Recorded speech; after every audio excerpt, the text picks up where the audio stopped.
start recording? Alright. Yeah. By the way, anything you click into on Discord will show up in that, so...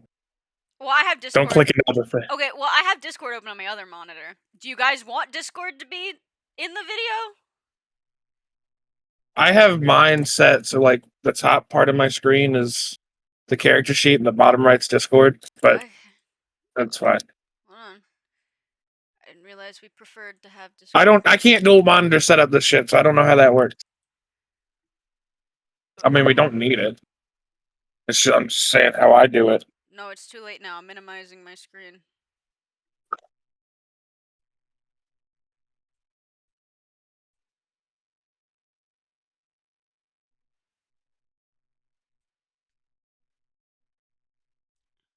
I've got this. I'll just half the screen. Here we go. Okay, well, I think I got everything figured out, Joseph, right. by the way. Yep. Alrighty. Am I recording? I am in. Carry on, Kruba. Carry on, Cobra. Torrin, tell Brandon to come back.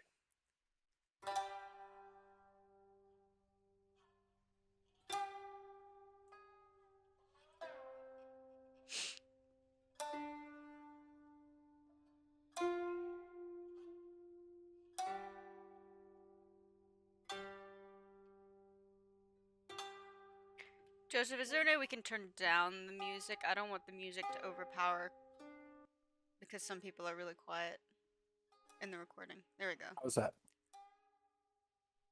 Alright. There we go.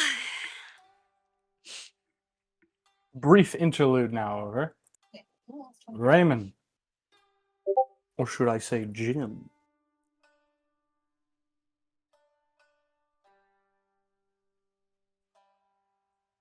Oh, Raymond, I can't hear you at all. Oh, he's freeze framed now. Oh, God. Oh, he's back. I still can't hear Can't be heard, Raymond. Raymond, your mic does this literally all the time, Hello? dude. Have you been talking this whole time? He's there. Oh, I see. Lovely. Anyways, yes. Hi. Jimu Pickens. Oria Jimu Pickens. I love that. All right. But despite the beginning half of this 10-day being a logistical nightmare, things have smoothed out a lot better than you expected them to. The ill-trained and ill-advised ruffians that frequent your settlement, not naming names, of course, because everybody that lives in your settlement that actually lives in your settlement is the most efficient they could possibly be. Of course. For the good of everyone.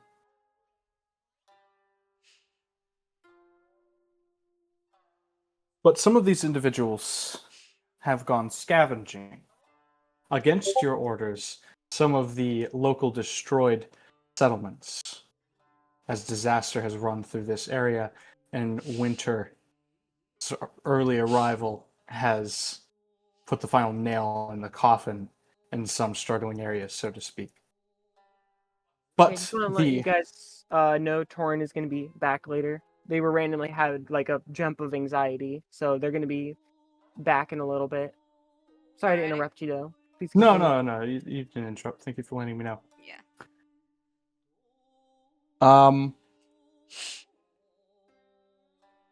But these ruffians that frequent in and out of your town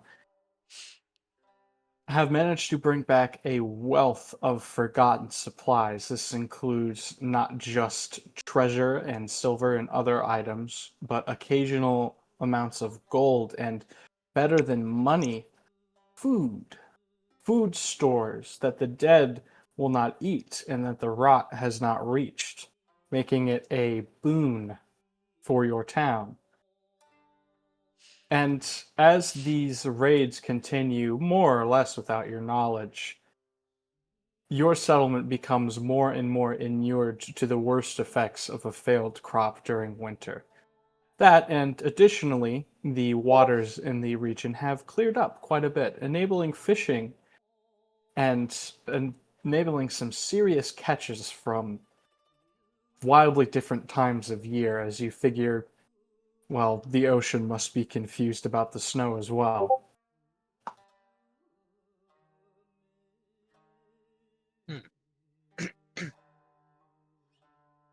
So your town getting more and more supplies leaves the relative wealth of your area to be an attractive indicator for wandering traders, which seem to flock to your settlement and increase trade almost exponentially.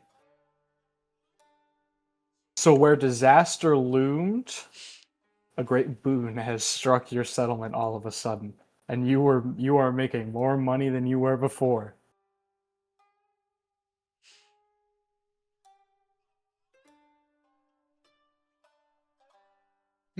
Everything's coming up, Jim.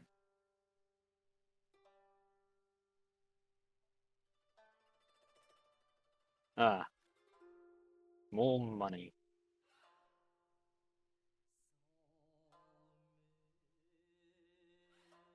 I And- suppose they forced.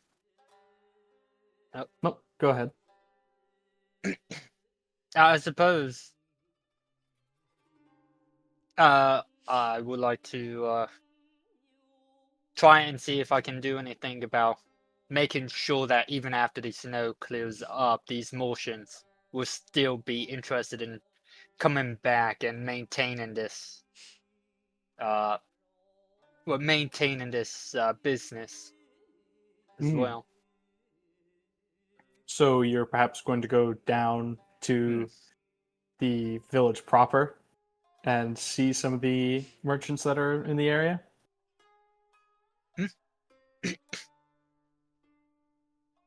Oh, sorry, was that a yes? No, you the force staff cut out. Oh, so how do you intend on maintaining this relationship? I suppose I'll go down and visit these Martians personally. Alrighty. To ensure that they all properly welcome to the village, to the town, to my territory. Of course. Thank you, Windows. And as you are getting ready to leave, you notice that there's a relative stillness in the house. The area is clean, and there's no noticeable chores that need to be done at the moment. So as you are walking through, the silence slowly dissipates, and you see your 3 servants of your house all crowding around a rather well-dressed Yuri.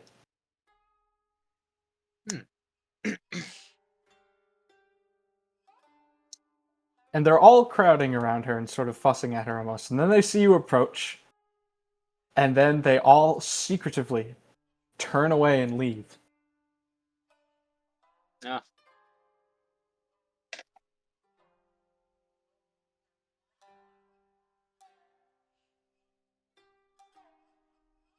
As Yuri simply stands in front of the suppose door I'll and ask just makes a Yuri, glance over at you.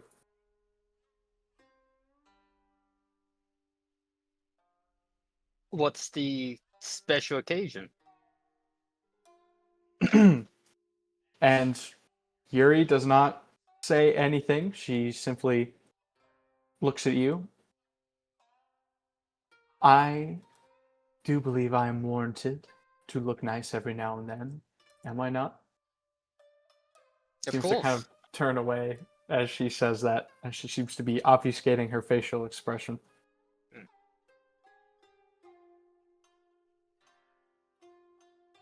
Well, I plan on going down to the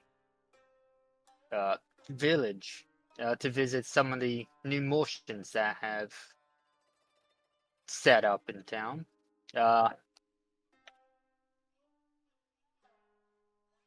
You're more than welcome to join. And you notice Yuri sort of like visibly stiffen for a moment, as that seems to revive her demeanor a bit. As she looks over at you and she nods a bit deeper, sort of emphasizing her assent. And how do you two plan on getting down there? Do you plan on walking, or are you gonna fall down there? It's not called fallen. What? I mean, it is fallen, but it's fallen with style. Yeah, I would like to fall down there. Oh, we need to determine your shuffling focus for today.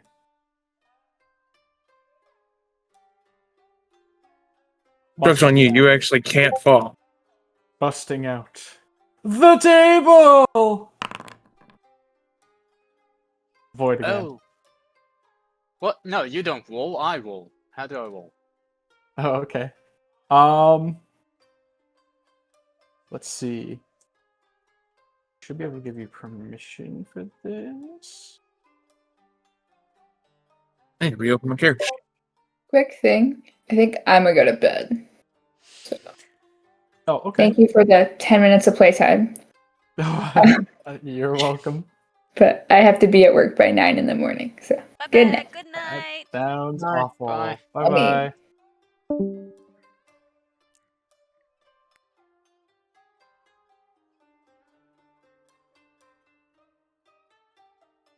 I shall be right back.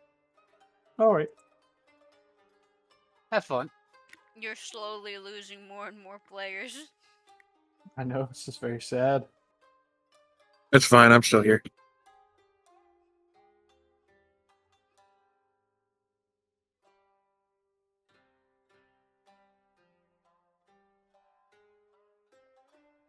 Here, Raymond, just roll a d100. A D100.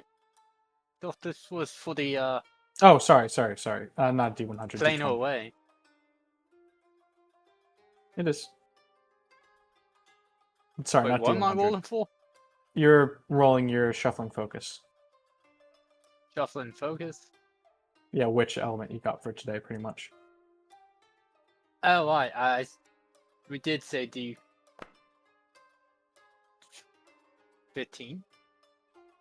That is time.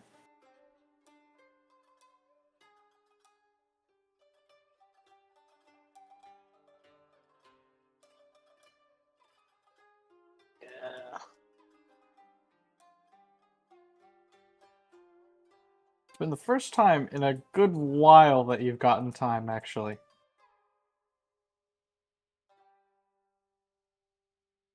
And just for clarification, this is the intersect, extent, and adjacent probabilities. Correct. Oh, I don't think I've gotten this since my session 0 in Europe. Yes, actually, I remember. Yeah. You haven't gotten this since day one. This is a day one comeback. Yeah. Visages of alternative expressions of your current time stream. Oh, Their no. visages play around the entire area. They No. never actually interact with anything, and they more so phase in and out of reality, but they are running riot around this place. No. Great. No. Alright. Great. There's a crowd of like 20 of them just sort of all giving the two of you like a bubble of space while staring at both of you intently. Hmm. Of course, you're the only one who sees these alternative versions of yourself due to your loosened perception of time. Yay. More stats.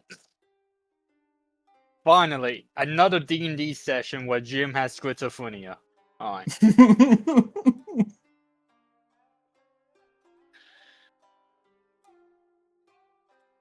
Alright. Well,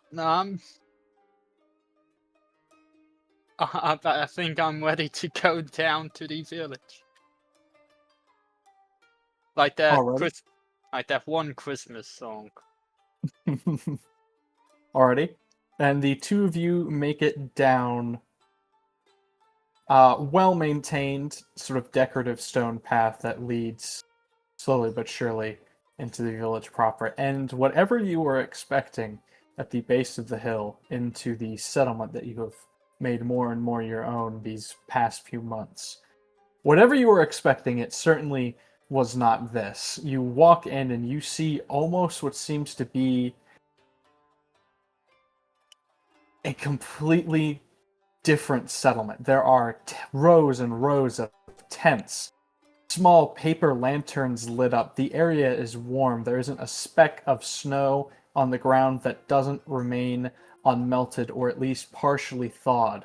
As it seems in the heart of this freak winter storm, a spark of summer has embedded itself into the soil and breathed new life into your settlement. It's a bustling day of trade and children running around, and it seems to carry the vibe of like an entire festival going on for pretty much no reason. It's that bustling.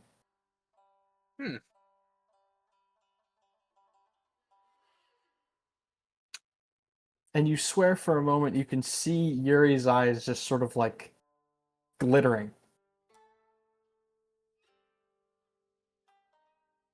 What? You I'm swear sorry. just you catch just for a moment before she fixes her expression. You see Yuri's eyes glittering and reflecting some of these swaying sort of orange lights that are in this strange festival celebration that's going on right now.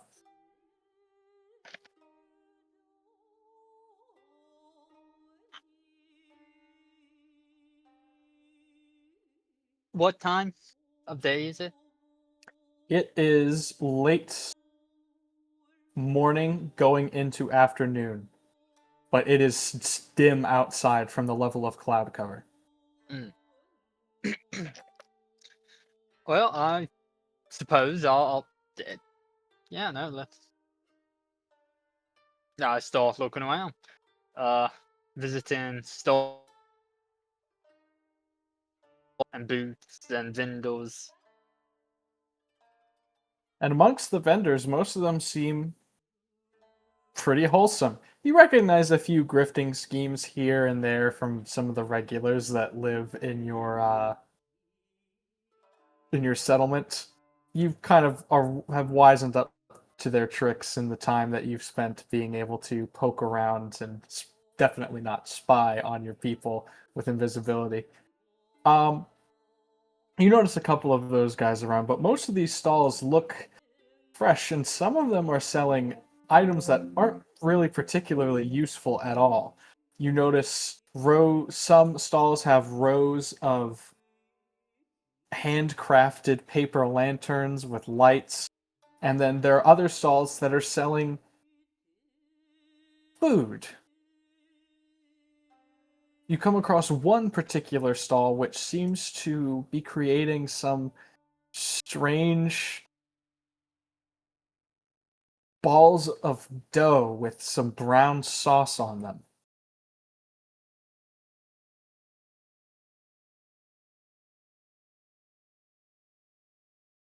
Strange balls of dough. Yes. And then it's covered in a closer to a glaze like of soy, and it's topped with green onions. Ooh. It looks and smells delicious. And evidently they must be, because this stall is very occupied by a line of people just going in, grabbing a few of these strange dough balls in a sort of disposable container and then walking off with them.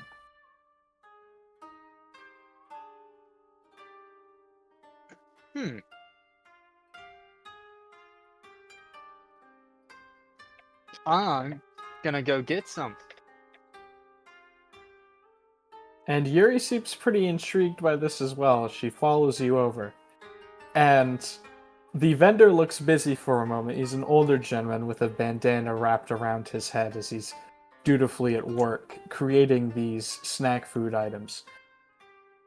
And he squints so hard as he looks at you that you are sure he must be very difficult for him to see, or he might be blind entirely. But you see this elderly man working a iron press around these dough balls and then pulling them up, putting them into individual paper cups, and then decorating them precisely each time. So he turns off and he hands that to another customer. He'll look up at you and you say, "Oh, hello, sir. You're going to have to go to the back of this rather long line if you're going to want some of these puppies."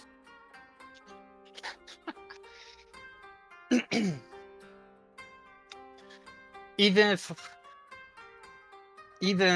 for the lord of this land, of this village. and the gentleman laughs when he's in his stall.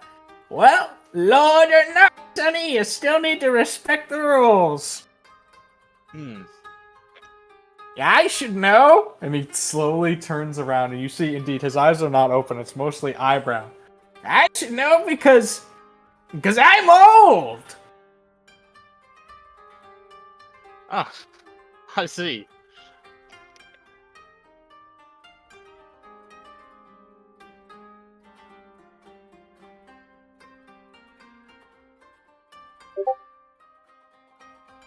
How long is the line? Who all is in line? All of the individuals that are in line are people that immediately recognize you, give you the widest-eyed side eye, and then quietly step back to allow you to get in front of line.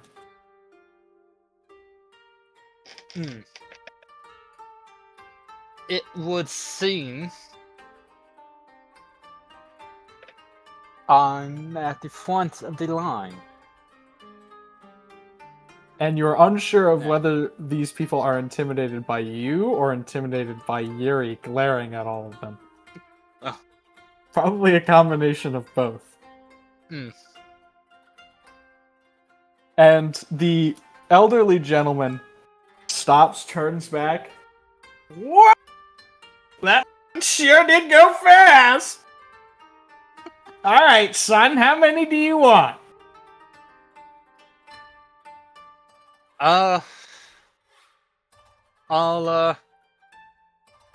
give one for Yuri and myself. Okie doke. Yeah. And he makes two of these strange dough balls and places both of them in one shareable container and grabs two small pairs of sticks and places them inside. Only one pair, though, is actually looks like it's going to be any good. And both you and Yuri find a comfortable place to sit and observe this newfound food item.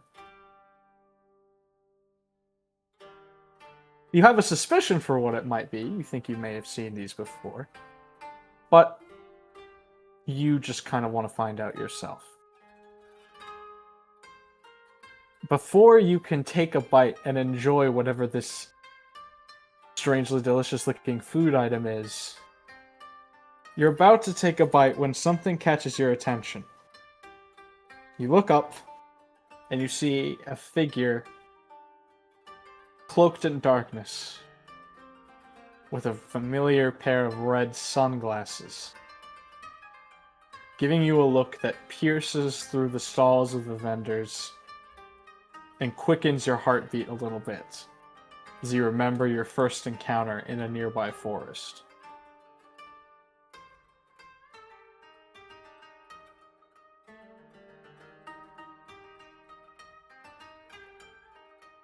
Man, Torrin's just randomly showing up everywhere. How you doing that? She's like Nick Fury from the MCU. I'm Every putting night. together a team. I'm putting together a tea. And for Christmas, I'll be thou. Ow. And for Thanksgiving, I'll be there. I'll be there.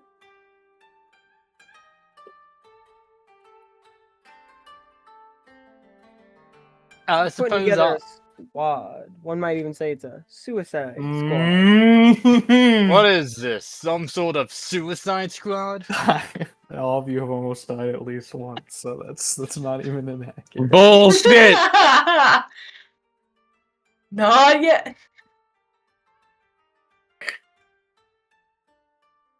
Alrighty. A group of birds with guns couldn't even kill me. You got knocked have out to- by a single arrow. That was level 1. We don't count level 1. I got crit. That was unfair. I remember you were talking earlier. You're like, my AC is so high. I will not get dropped in this coming fight. Touch AC is bullshit, okay?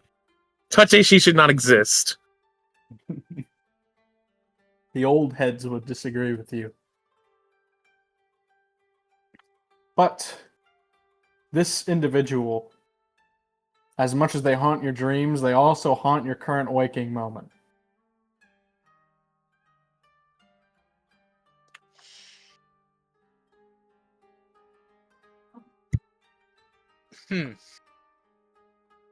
I suppose.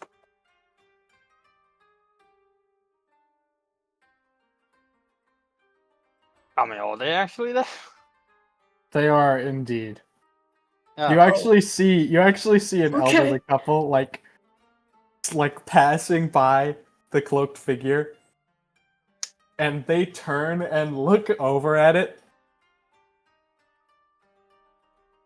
and then turn away and keep walking.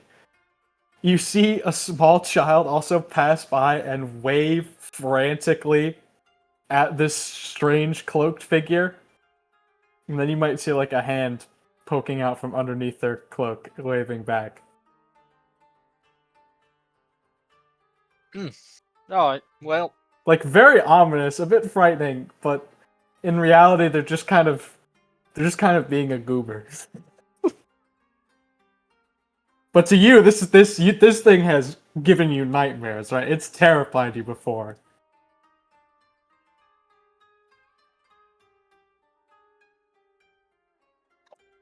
Just gonna slowly walk up and go to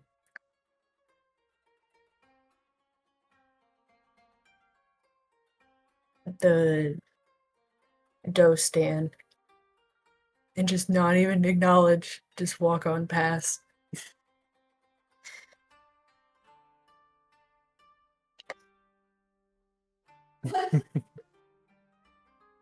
I would like I a was in a hurry. double order, please. And the double order you do receive. It was pretty cheap too.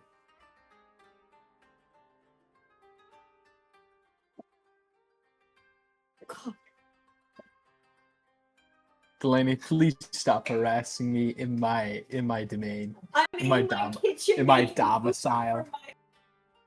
Okay. And Tris, you have never tried this particular food item before, but it is absolutely delicious. You figured it was going to be delicious, but it really is now that you've tasted it. It's these strange, really hot balls of dough that you detect is a lot closer to like a batter of some kind that's just been cooked in a strange sort of iron shape. But the insides are hot, almost gravy-like in consistency, but you detect something chewy in there as you realize this is a food that you have had a very, very, very long time ago when very hungry and desperate. It's cooked octopus. I knew it was going to be takoyaki. Okay, I did not know that. And then you eat it and you chew, and the flavors all combine perfectly together. It's absolutely delicious. And you feel the warmth just kind of spread throughout your core as it banishes whatever winter chill had sort of surrounded you.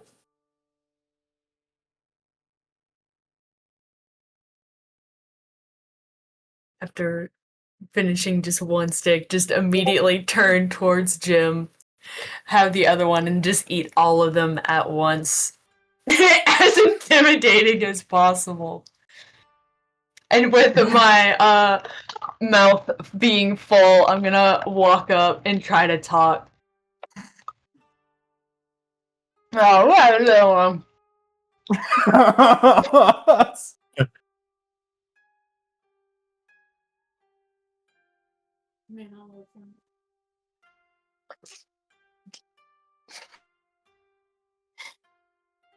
What?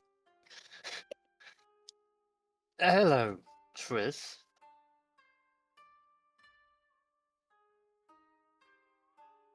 Wonderful place. But seems like no one can go without a glance looking towards Yuri. To see what she did with everyone in line.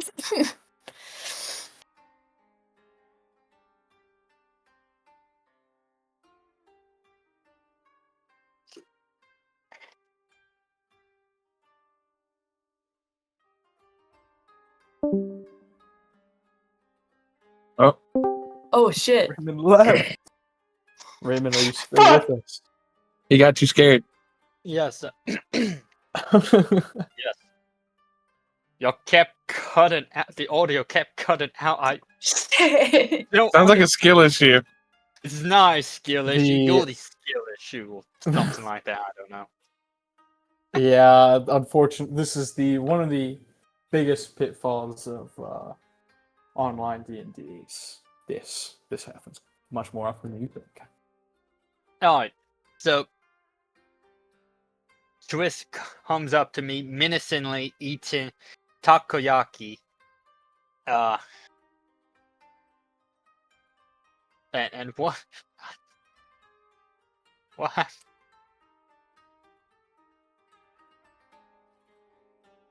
What do you mean, what happened? I don't know what happened after that. Something about Yui. Talking about, she seems to be very loyal. To drive away every onlooker that you've had. Or at least. Only in the line. Only in the line. Though it seems she's very fond of you.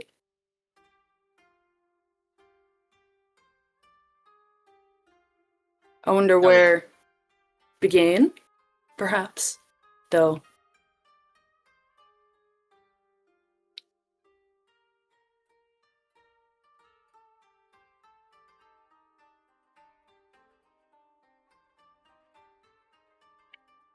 Well,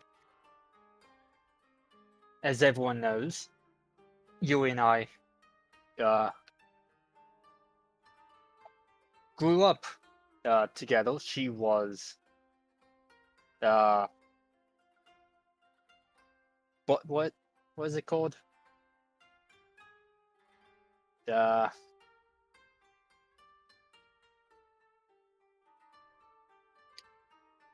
childhood friend. Oh yeah, of course. It slipped my mind. I meant like her official title. Oh, she'd be like the headmistress or headmaid of the household. What now, but not when Yui and Jim were kids. Oh, when you were both kids, she was another servant that just kind of became your attendant over time. Yeah, attendant, that's what it's called. Yes.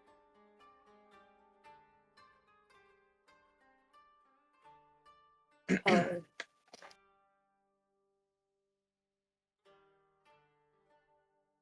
nice seeing someone very dedicated to be by your side, I guess. Though, wonder how long that will last. Damn, throwing out passive threat. I love it. I love it.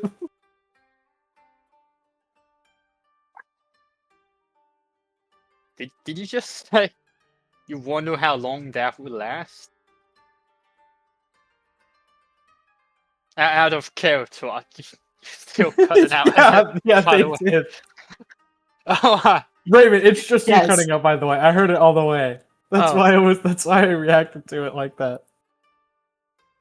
Torrin didn't know you didn't hear Yes. that and just sat there and mogged at the screen for a little bit. oh. Uh, Alright, what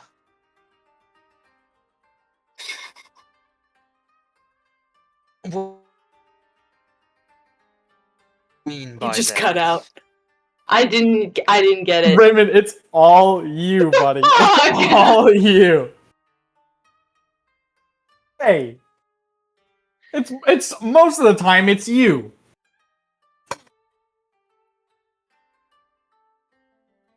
What do you mean by that?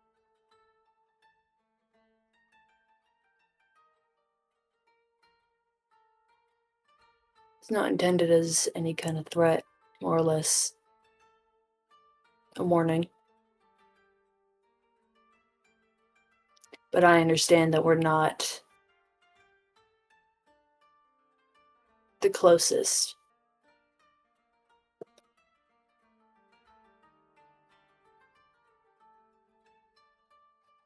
Though I do wish to help, if given the permission to.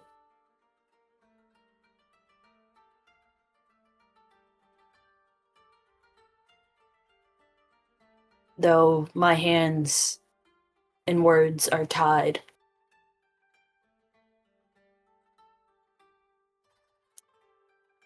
It sure would be nice to heal more than every other ward. I wish to Lord. help you. Lore accurate gym perception. Old man's hearing is going. I like your words, Magic Man.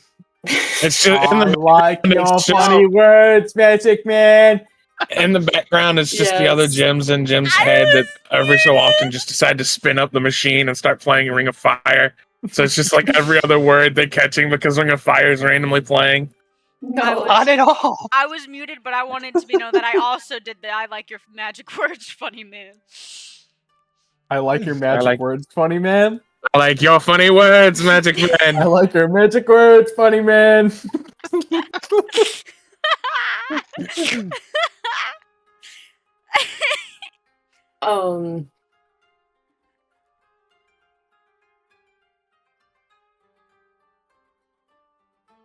But Jim, due to your loosened perception on time, and your ability to tease out the inherent extant and adjacent properties of the second to second.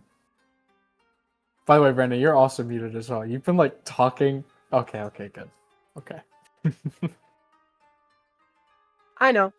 But your loosened perception also allows you to understand when certain choices are being solidified or certain things are about to happen that can't be avoided. Never anything precise, always more of a gut feeling. But the individual gyms that you see wandering around, anytime they get close to Triss, do you remember what it looked like for that guy to step out in the suit in Loki when like the suit was shredding away? Yep. Like when people get dematerialized, they kind of like Spaghetti. shred You mean away. Spaghettify? Yeah, spaghettify into like the ribbons in the time chamber. Yeah. That's what's happening to the gyms. Like as soon as they even get close to Triss, they disintegrate. As those probabilities cease to be.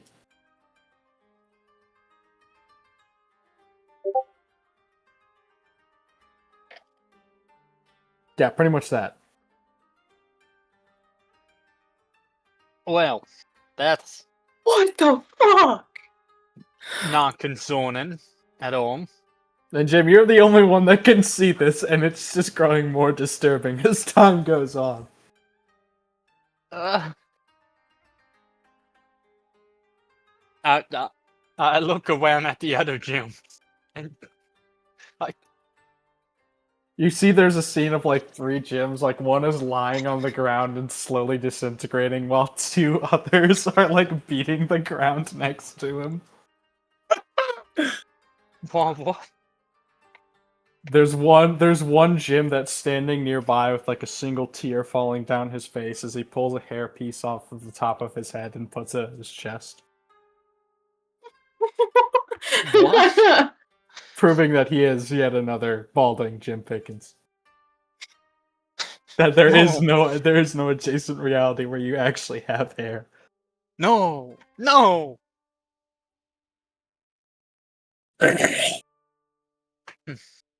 So many outcomes, so many ways. Though I can't help but wonder what choices you have made.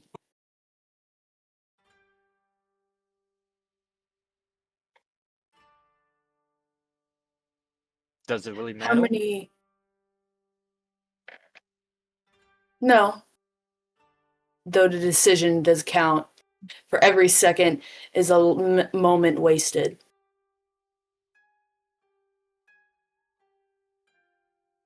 Every second you get even more laggier and buggier, and I feel less and less of what you say. Maybe that fits. Oh, God wait. damn. Again, I just want to let you know, Torrin, I can hear you perfectly. It's just Raymond. I can hear you It's fine as well. just Raymond. Okay. He's in the Buddy, if you void. misinformation, I can't help you. He's in the void. Can you hear me? Yes. Can Hello? hear you. Oh, it's good. Hello? Can you hear us? I switched to my phone. All right. Do we sound clearer? Well, you have phone quality now, so Okay. you're not lagging out at the moment, so that's good. All right. Can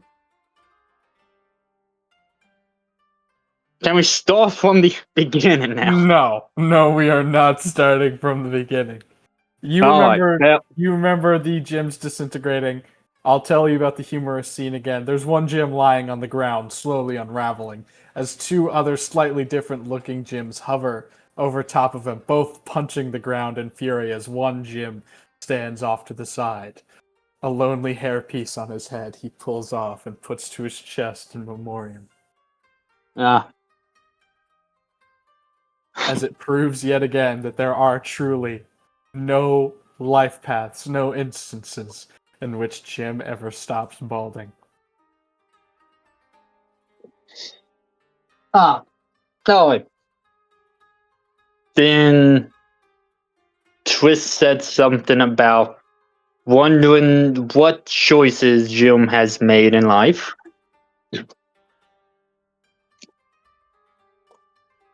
I said, does it really matter? And then Twist cut out. Okay. That's not too far back. I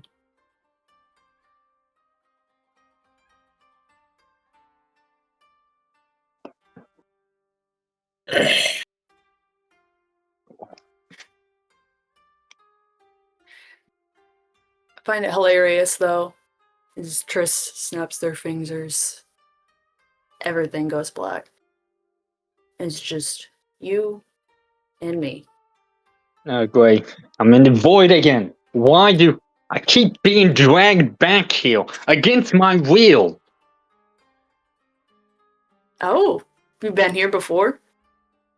I don't know. It's all black.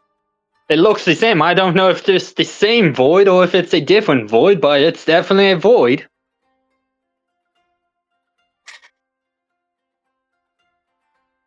I wish to talk, though I know I'm not good with being direct.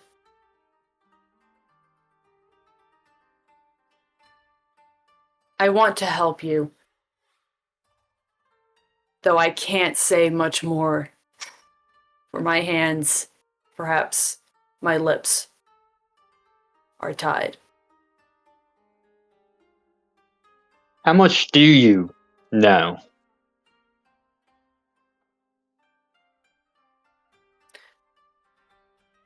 That's a good question. You'd be surprised. Not as much as you think I do.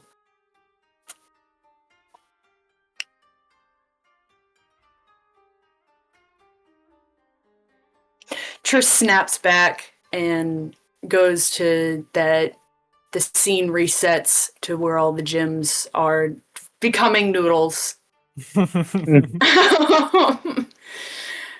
And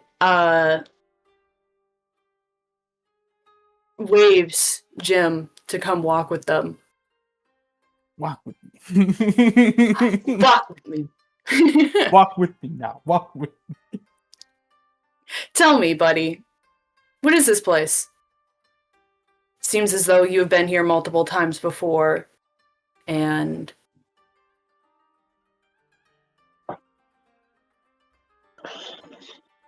it could be whatever you'd like. Are you referring to the village? Seems you have a lot of plans. Though I do. large. And meticulous plans, though I'm not sure if all of them are gonna work out. They typically don't. I had a feeling. They would be boring if they did.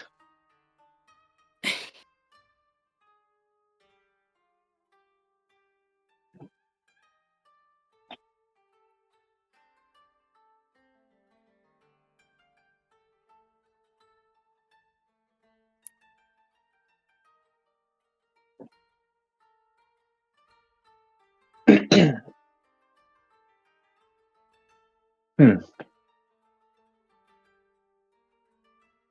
problem is that nothing around here makes any sense. Though you are the only thing I can't determine.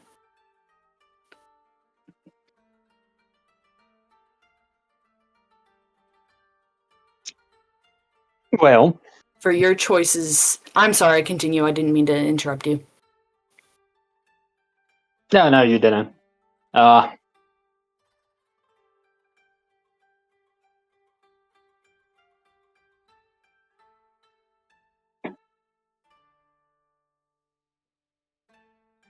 If only you can see what I see now, maybe you would understand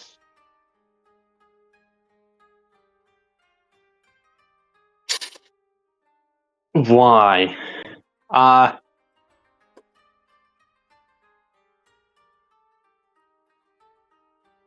Why I am the only thing can't really determine. You can't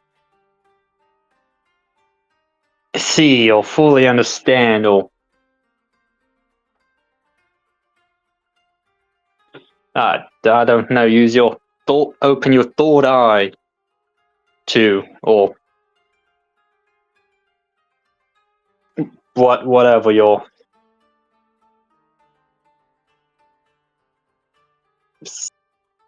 psychic power is.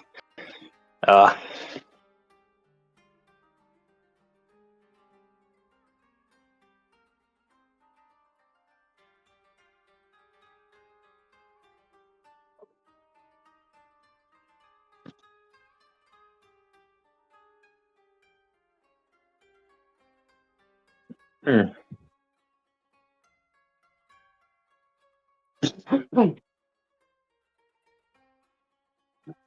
Can you see the other probabilities? They're all around us. And Triss, you definitely would not see them even remotely in a similar way to how Jim sees them, if at all. You might notice like a singular string drift past in your vision every now and then.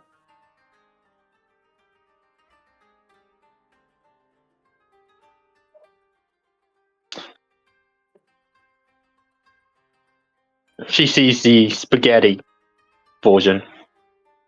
Not even the spaghetti. Like, imagine a single spaghetti. Like a single strand. A spaghetti. A single spaghetti drifting past. Somebody touch my spaghetti. Yours is the vision of dreams, and the waking world does not bring any new information to you, so to speak.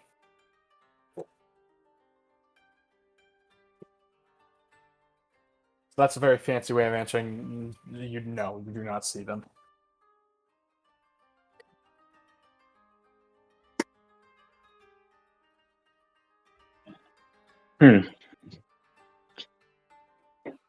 Currently, I can see other versions of myself, those who make different choices, those who, for some reason, get spaghettified around certain proximity to you. And yeah, that it looked horrific, but they made the choice of getting close, and I'm not gonna do that. Chris, you have absolutely no idea what spaghetti is or how that is a verb somehow.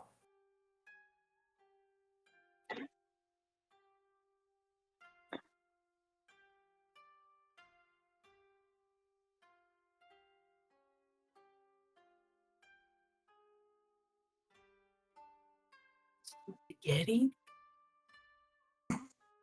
Just looking around. Spaghetti? What the? Spaghetti?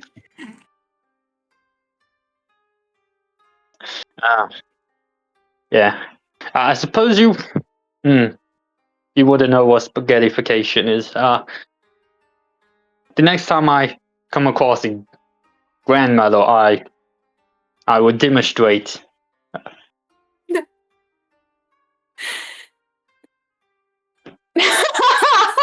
Trust me, it wouldn't be the first time.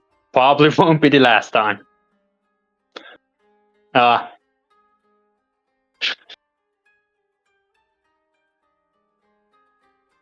Does Triss see the notification of the gyms around them? Triss would not see the gyms around them at all. Okay. Again, as I mentioned, like maybe a single floating string every now and then. Most of the information you get about what you know is through meditation and stillnesses of the mind that might accompany sleep.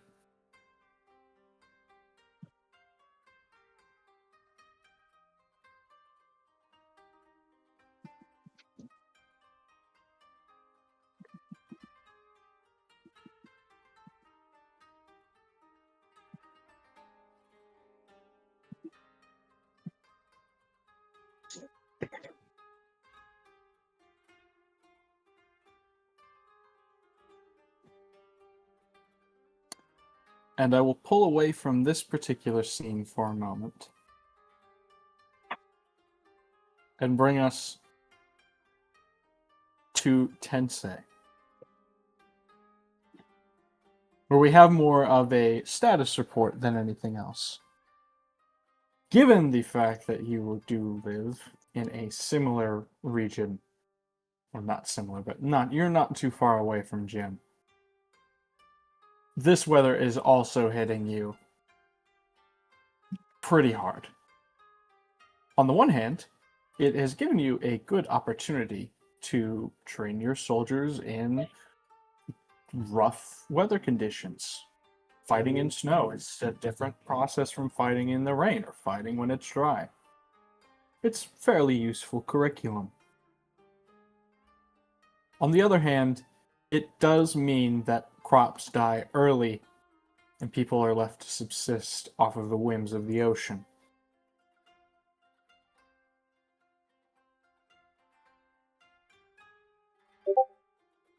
But being the protector of the last two remaining towns in this small region, as if you remember, the people of Omaizushi were dispatched of, quite literally, most of them were whisked away into the sky. But we're not going to talk about that one. Yeah. You have focused your remaining efforts on Tahoe at the bottom of your shrine and Sakai, which is fairly close by. And due to your actions, there has not been a single mention nor sighting of monster, nor yokai, nor bandit in this region for the last month or so.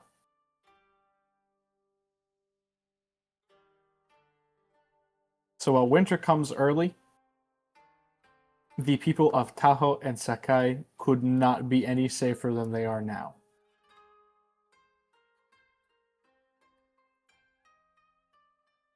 And that sense of good spirit attracts similarly good-spirited kami. And a good attitude falls over the region in general, as the ocean brings in a positive bounty and keeps the area fed for a bit.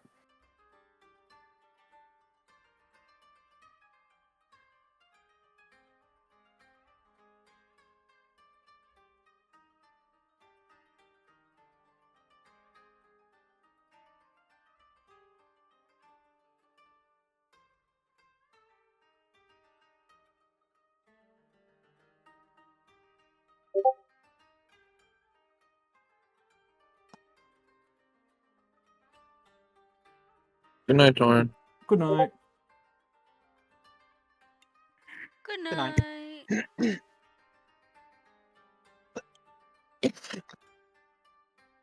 Good night, Torrin.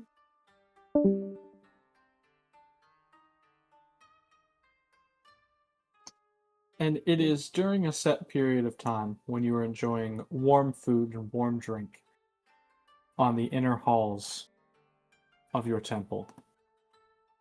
You have some company over.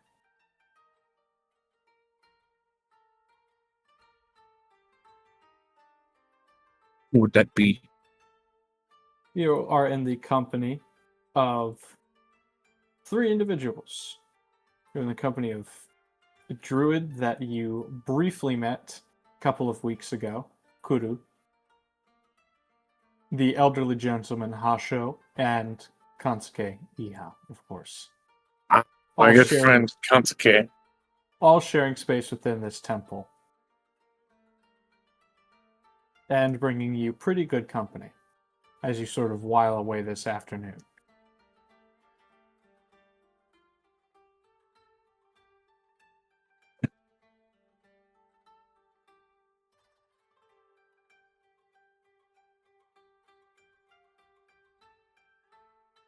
Lady Kiko is sitting in front of a warm fire that is keeping the temple heated. Saru is poring over documents, and Kyuzo is working on a particular project in her room. Or rather, the space which you've given her an area to cultivate her craft.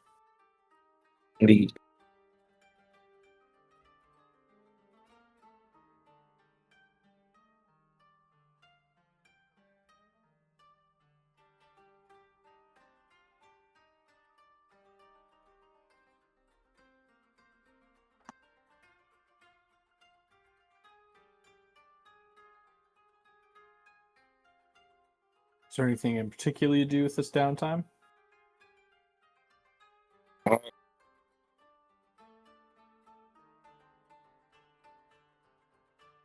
I suppose mostly I'm just poring over the recreation of the map I made, or was made, for the Vault of Swords, trying to figure out the exact path to it. And you've taken up a little bit Man. of table space Thought the to. map was in Jim's possession. I have a recreation. What's up? It is in Jim's possession. Tensei is trying to One recreate second. it.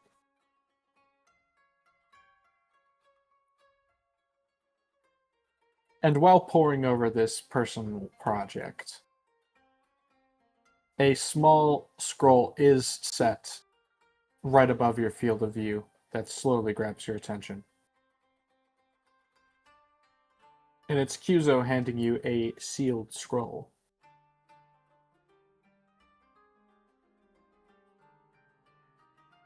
I just kind of roll up the map that I'm working on to the side to pick it up.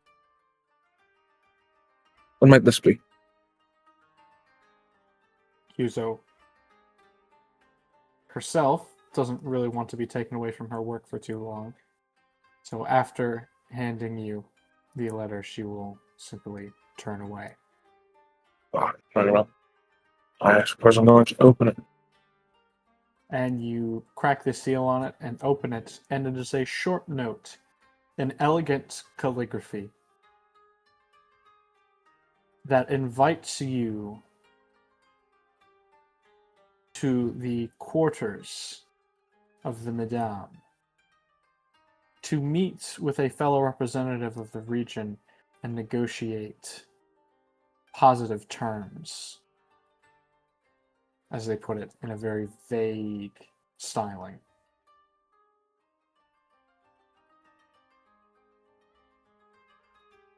And the missive also later mentions that the Madame, who seems to be the one writing this letter, is also personally sending 2 cohorts to treat with you and convince you to come along. To politely insist, so to speak.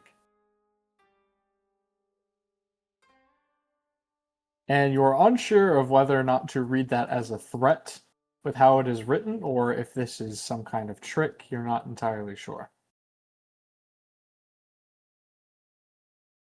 I just kind of read over it. And I'd look over it. Sorry, my friend.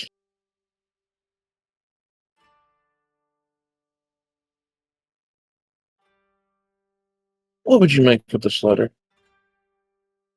And Saru is currently looking at a document, for he rolls it up, sets it aside, and walks over to pore over the letter momentarily.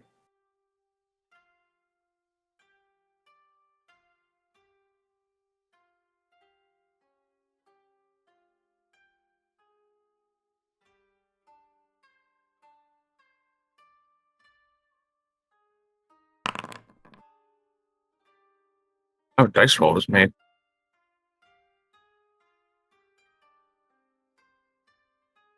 And he will squint as he reads it before handing it back to you.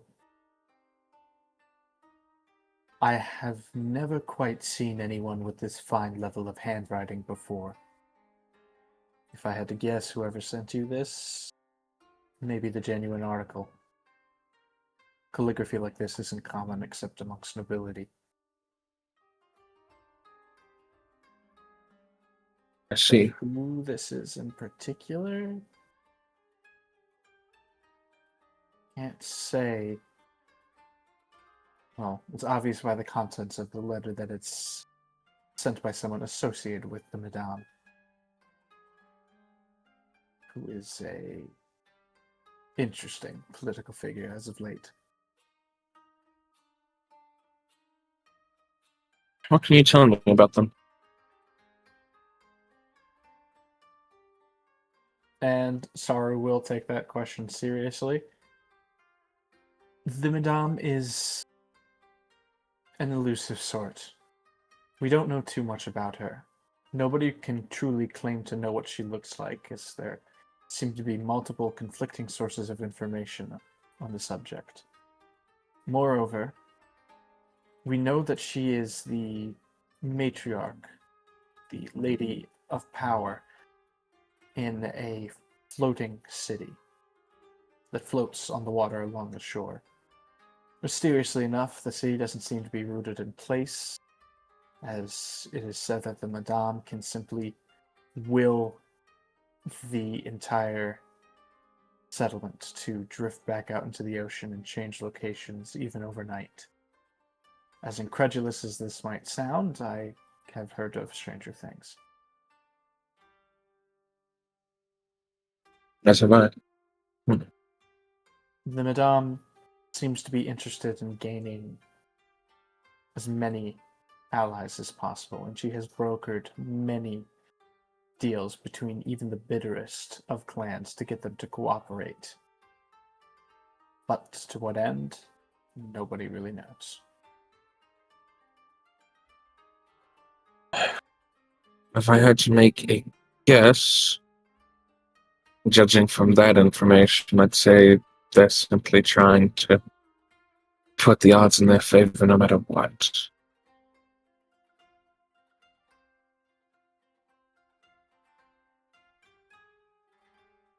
And Kyuzo sort of sticks her head back out from her workshop as she's now seemingly interested in the conversation. Oh, the two of you are talking about the Madame? I've met, actually, briefly. She was, particularly interested in the kind of reagents I was buying out in the market area of her city. I don't know why in particular, but she asked me a laundry list of questions. Kind of annoying, actually.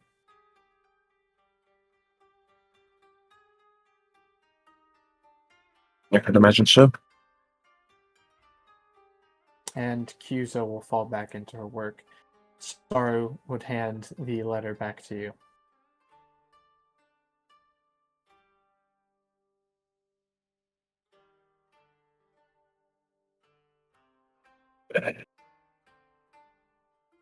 I suppose we shall meet with these cohorts that she has sent. After all, you can tell a lot about a person by the company they keep.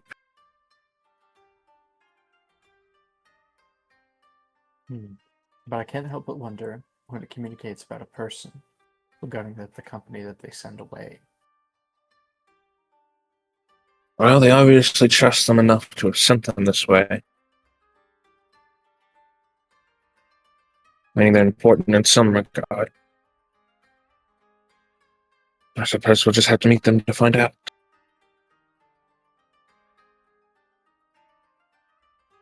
And Saru nods and returns to his work. And then the light in the room dims a bit as conversation dies in everyone's respective throats. As a figure in a long cloak with familiar glasses graces the doorstep of the temple.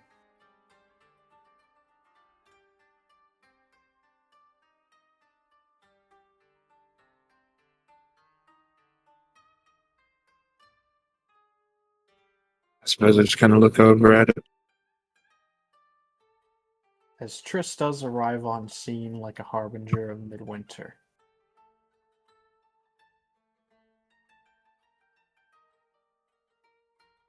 Ah.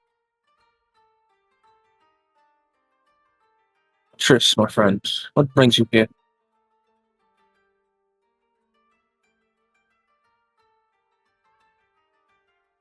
And before we get the chance to have Triss respond, as Torrin is not here, we will cut to our last scene. Before we loop back to the start, we'll cut to our last scene. Mina.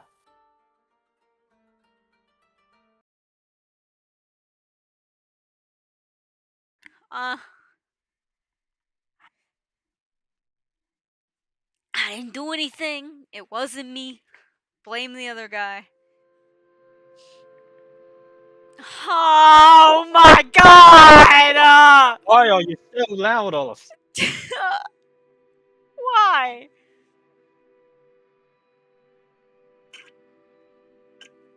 Awesome.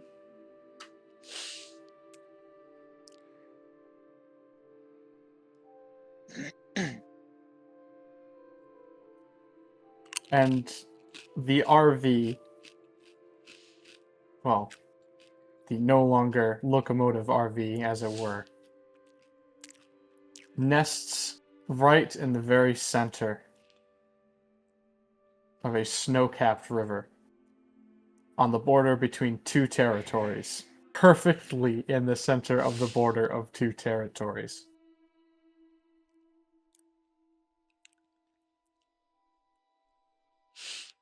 And inside, it is you, Sherry, and Simone. Simone is working on a personal project, putting together a more robust smithy to better service the people of this region.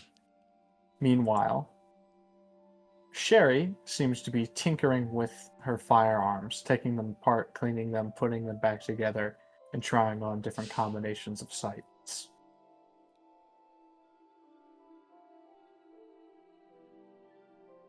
And in your quarters, you sit with your head in your hands.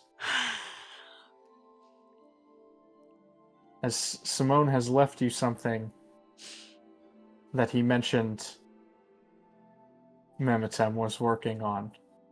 God damn it.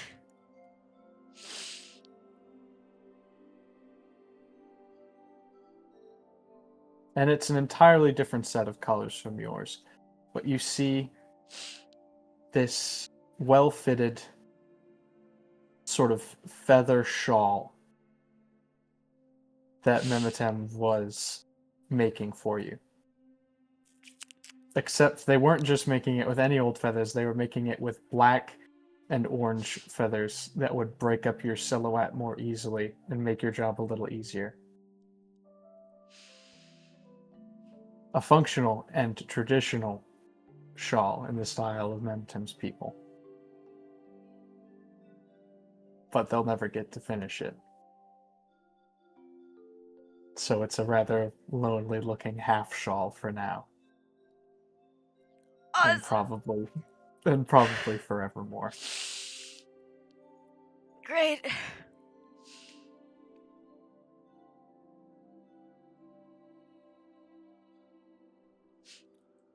Do you try it on? Sure. It fits well. And it's warm enough to keep the cold away from your very heat and cold sensitive bones.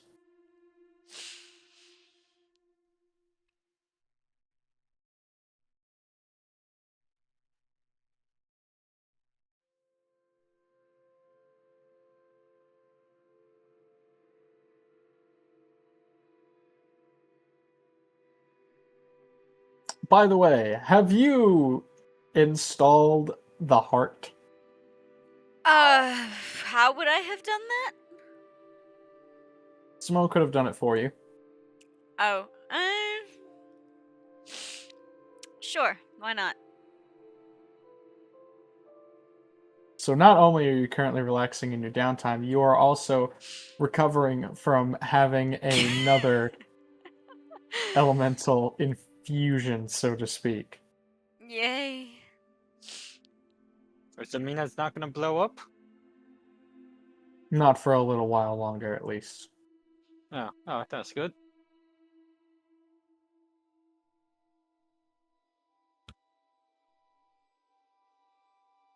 And shortly after you put on this half shawl,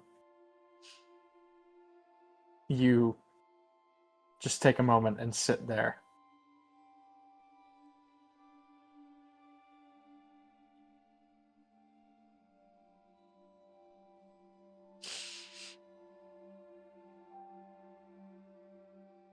And when Mina closes her eyes, what does she dream of, Delaney?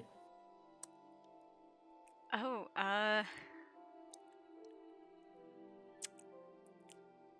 all things considering, probably not anything very pleasant. You know, considering recent events.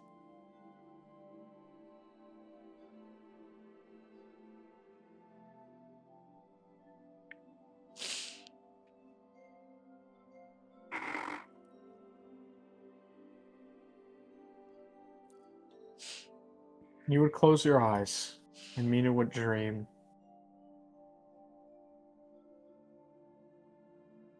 about the events of the past couple of weeks. And you'd almost fall through those dreams, as every time you turn your head, a different memory surfaces.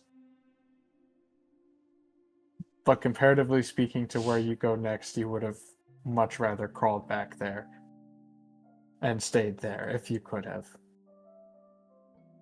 But instead, something else comes to mind. Another winter from a very long time ago.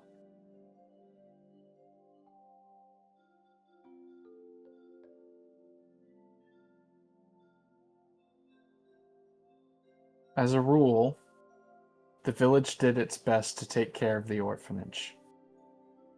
But during especially lean times of the year, such as winter, they didn't have much.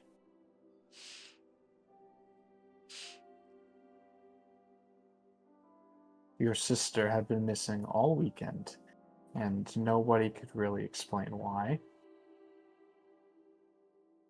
Or would explain it to you, so you've just been kind of left sitting on your own and staring outside as the snow is falling.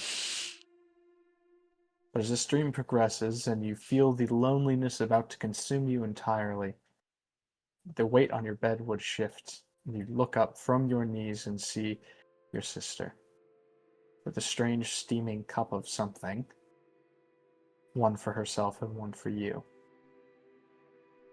As you recall in your dream the very first time you've ever had hot chocolate,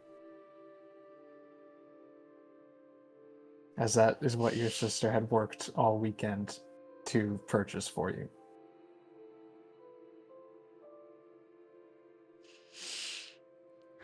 Wonderful. And you think, as you slowly drift back awake, and one of those half awake, half asleep thoughts crosses your mind that you don't remember what chocolate tastes like.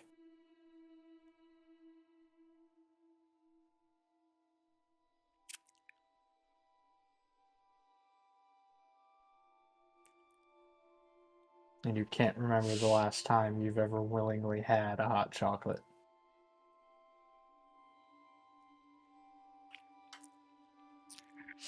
She's getting force-fed hot chocolate? What do you mean willingly? Being held down and waterboarded via hot chocolate. No, pour some of your sake down, Etsuko No, that's true. stove before. Who did? Tensei. Oh yeah, that's true. Tensei force-fed Etsuko sake? These ships are getting advanced. Oh god. These love triangles are getting too crazy No. for These me. love triangles are getting too weird. No. No.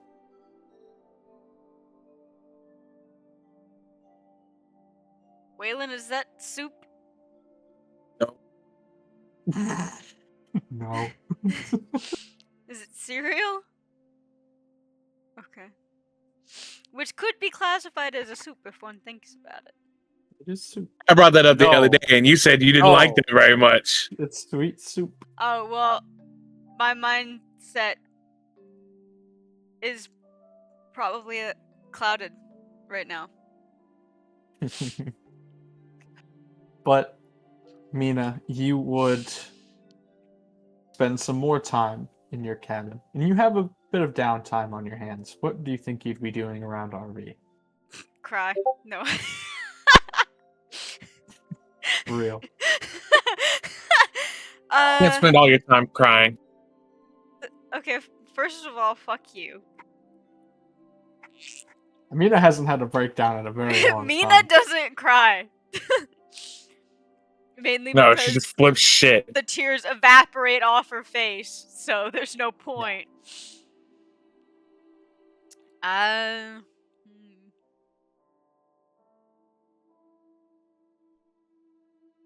I don't know. I don't really know what Mina likes to do for fun or relaxation. You've been so busy these last couple of months. Busy is an understatement. World-shattering levels of change for the last few months that you have not had an opportunity to just lay down and do nothing.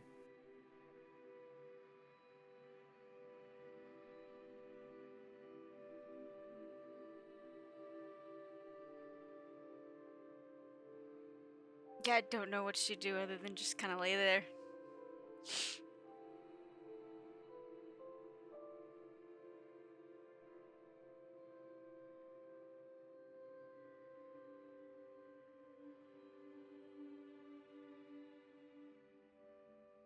Oh god, laying there wrapped up in the fucking shawl. That's so depressing.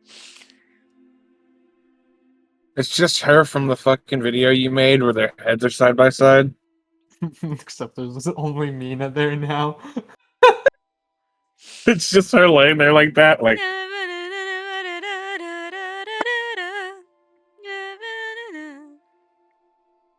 Awesome. What this is post Doom Deary. Post Doom Deary.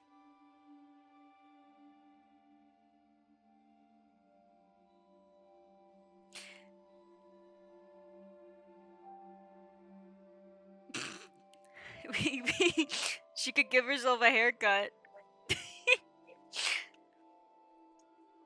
it's wolf cut time. And you decide that perhaps a change with yourself is the change of pace that you're looking for. Because at least then that would be something that would be in your control. Damn. Whoa. So you get up and you go to cut your hair. And Mina goes from fuck ass bangs to wolf cut.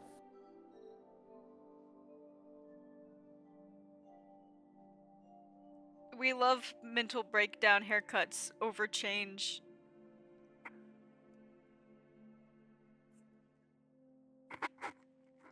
And you go to your new haircut, and after shaking out some loose strands of hair and walking away from the vanity after hopefully cleaning up,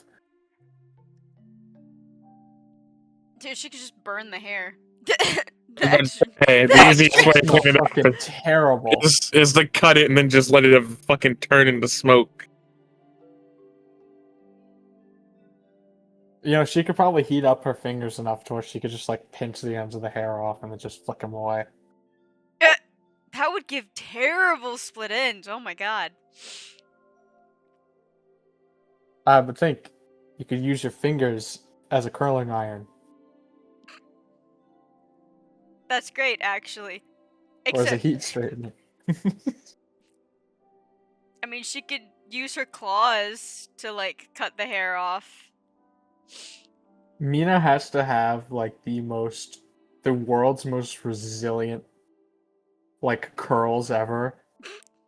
Because imagine if she went being cold for long enough or not like in a humid space, and then her hair just foofs up to like 98% more curls than it had before. That would be great. She channels fire magic to tame the curls.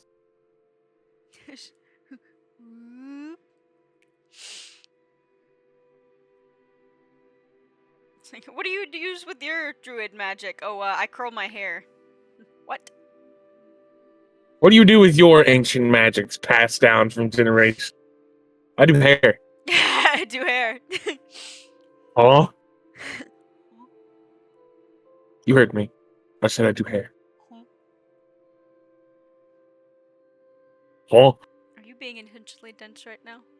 Huh. Huh?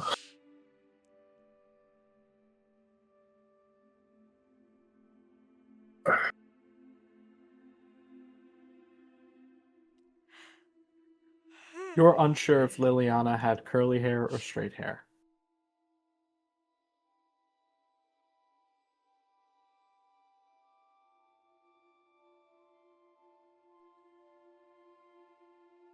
Who?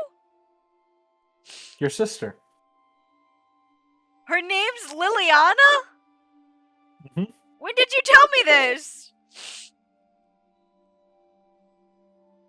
Oh, that's a shame. You must have forgotten. Ah! Hmm. I don't even know if that was. I don't know if, like, he just didn't tell me and I forgot, or if this was on purpose.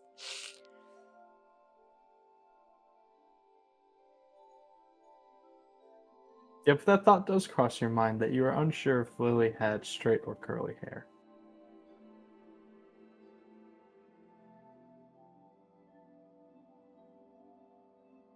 And as you walk away from the vanity, you do see Sherry preparing something in a mug.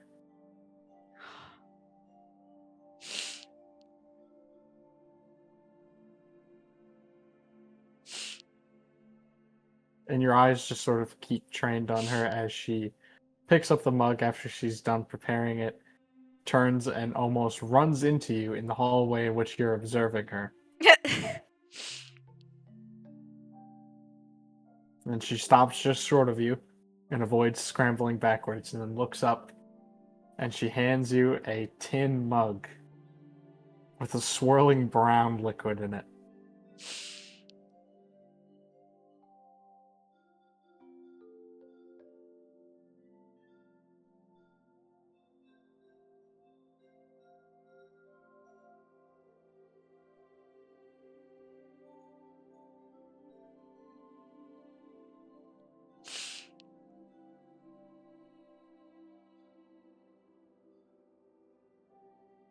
We don't have liquid chocolate, so I had to make dirt in a mug.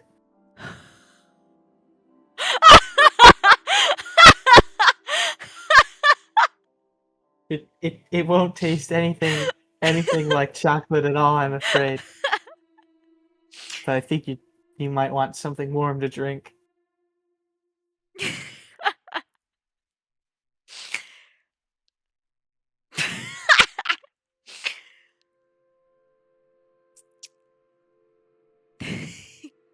Thank you, Sherry. I think Mina will say thank you and then laugh, which is weird because Mina can't remember the last time she's actually laughed. And it genuinely seems to take Sherry by surprise. Because Sherry has never heard you laugh before.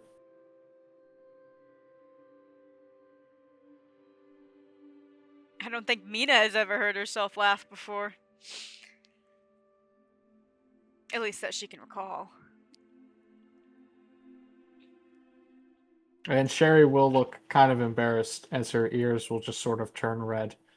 As she's unsure of whether you're laughing at a funny joke or laughing at her sad attempt at making dirt in a mug. No, Sherry, I'm not laughing at you. I love the dirt in a mug. It was very sweet of you.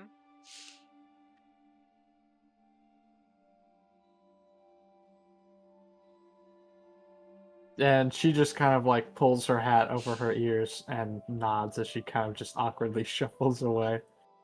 Oh, my Shayla! My Shayla! Mina will drink the dirt water in a mug. And it touches your lips and you can tell why it's called dirt in a mug. It is coffee boiled in water and mixed with eggshells. Except the coffee has not settled all the way to the bottom. So you just get like a mouthful of coffee beans. Oh, I thought it was genuinely dirt mixed with water. No, it's just really dirty coffee. Oh. Oh, well, Mina will definitely be surprised because she also definitely thought that it was just dirt mixed with water. Yeah, she's just gotta take a fucking sip of that. Absolutely, Sherry made it. The texture leaves something to be desired, but it's mostly drinkable. I'm drinking all of it. And you decide to stop as soon as you get to the bit of eggshells that are at the bottom of the mug. That you're crunchy. not that you don't want to know what that texture is like. Crunchy. It's weird looking chocolate chips. And it is definitely a caffeinated beverage as you start to feel the effects coming on. Not too much into the future. Should Sherry be drinking coffee? It feels like she's too young for coffee. Well, there's a reason why she looks perpetually tired. Okay, fair enough. I thought that was just from the fucking PTSD, the soldier PTSD. A little bit of this and a little bit of that. Just that one soldier looking off in the distance meme.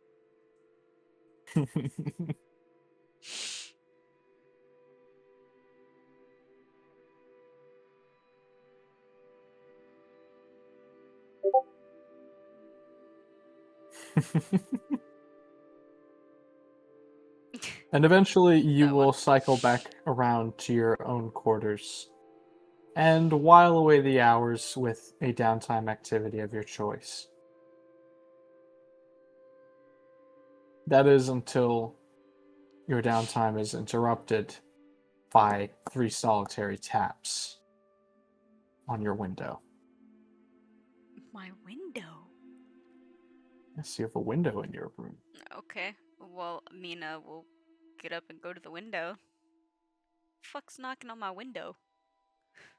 And you look out and you see, like, from a down, you are looking from an upward angle down as you see, like, half of Triss's face looking up at yours. As you just see, like, their sunglasses, their eyebrows, and maybe, like, the tip of their nose peeking over your windowsill. What? Triss, what the fuck are you doing here? And you just hear a very outside, you just hear a very muffled, "Hello, buddy."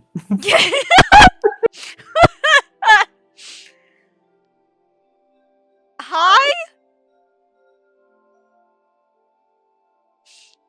And going back to the very beginning.